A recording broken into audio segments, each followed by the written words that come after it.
আমরা দেখেছি যে যখন কারফিউ দিয়ে সারা দেশে আন্দোলনকে দমিয়ে দেওয়া হয়েছিল, তখনও যাত্রাবাড়ি আমাদের ছাত্র জনতার দখলে ছিল এবং যাত্রাবাড়িকে আপনারা আমাদের হাতছাড়া হতে দেননি এবং পরবর্তীতে এই যাত্রাবাড়ি থেকে স্ফুলিঙ্গ হয়ে জুলাই গণ অভ্যুত্থান সফল হয়েছিল। এবং আমাদের এখনকার সময়ে আমাদের এখনো অনেকগুলো চ্যালেঞ্জ হয়ে গেছে। আপনারা জানেন যে জুলাই সনদ নিয়ে এক ধরনের অনিশ্চয়তা এবং সংকট তৈরি হয়েছে এবং এর বাইরেও আমাদের শহীদদের যে আকাঙ্ক্ষা, সেই আকাঙ্ক্ষা বাস্তবায়নে নানা ধরনের চ্যালেঞ্জের মধ্য দিয়ে আমরা যাচ্ছি। এই সময়টিতে আমাদেরকে আরো সংগঠিত হয়ে এই চ্যালেঞ্জগুলো মোকাবেলার জন্য প্রস্তুতি নেওয়া প্রয়োজন।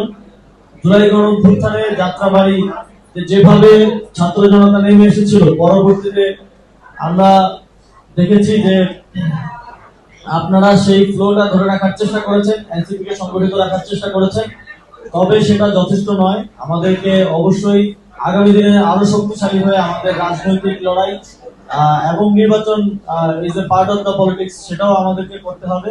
একই সাথে রাজনৈতিক লড়াইয়ের জন্য সবসময় সংগঠিত এবং ঐক্যবদ্ধ থাকতে হবে।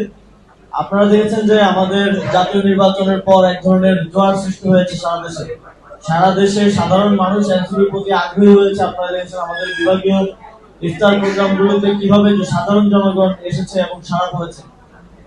এবং আমরা থানায় থানায় যে ইফতারগুলো করছি ঢাকা মহানগর দক্ষিণে, সেখানেও মানুষের সাড়া এবং সমর্থন আমরা দেখতে পাচ্ছি। স্যার, কদিন ধরে কোমরে ব্যথা। এসপি হাসপাতালে চলে যাও। এসপি হাসপাতাল, প্রতিভাদীপ্ত চিকিৎসক ডক্টর এস চক্রবর্তী, অপারেশনবিহীন হাঁটু, কোমর, প্যারালাইসিস সহ আন্তর্জাতিক মানের চিকিৎসা ও রোগ মুক্তির নিশ্চয়তা। এসপি হাসপাতাল, অত্যাধুনিক চিকিৎসা সেবায় অতুলনীয়। কিন্তু এই জোয়ারের সময় যারা বুদ্ধিমান তারা পানি সংরক্ষণ করে রাখে, যাতে করে ভাটার সময় আর অভাব না পড়ে। সেটা আমাদেরকে সাংগঠনিক দিক থেকে এই বিষয়টা মাথায় রাখতে হবে। এখন সাধারণ মানুষের আমাদের প্রতি যে আকর্ষণ এবং আকাঙ্ক্ষা রয়েছে এবং আমাদের প্রতি যে আগ্রহ রয়েছে, সেটাকে সাংগঠনিক ভাবে রূপদান করতে হবে এবং তাদেরকে আপনাদের সাংগঠনিক কাঠামোর মধ্যে নিয়ে আসতে হবে।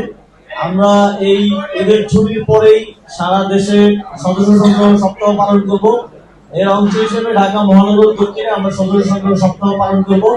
আপনারা প্রতিটি ওয়ার্ডে সদস্য সংগ্রহ সপ্তাহ কিভাবে বাস্তবায়ন করবেন এবং সফল করবেন সেজন্য এখন থেকে প্রস্তুতি গ্রহণ করুন। প্রতিটি ওয়ার্ডে আমরা বুথ স্থাপন করার মাধ্যমে এই কর্মযজ্ঞ বাস্তবায়ন করবো এবং সেক্ষেত্রে আপনাদের সর্বাত্মক সহযোগিতা এবং সমর্থন প্রত্যাশা করছি। এবং আগামী দিনে আমাদের শক্তিশালী সংগঠনই একমাত্র আমাদের যে রাজনৈতিক লড়াই, জুলাইয়ের জন্য যে লড়াই, আমাদের জুলাই সনদের জন্য যে লড়াই, সেই লড়াই বাস্তবায়ন এবং সফল করতে আমাদেরকে সহযোগিতা করবে।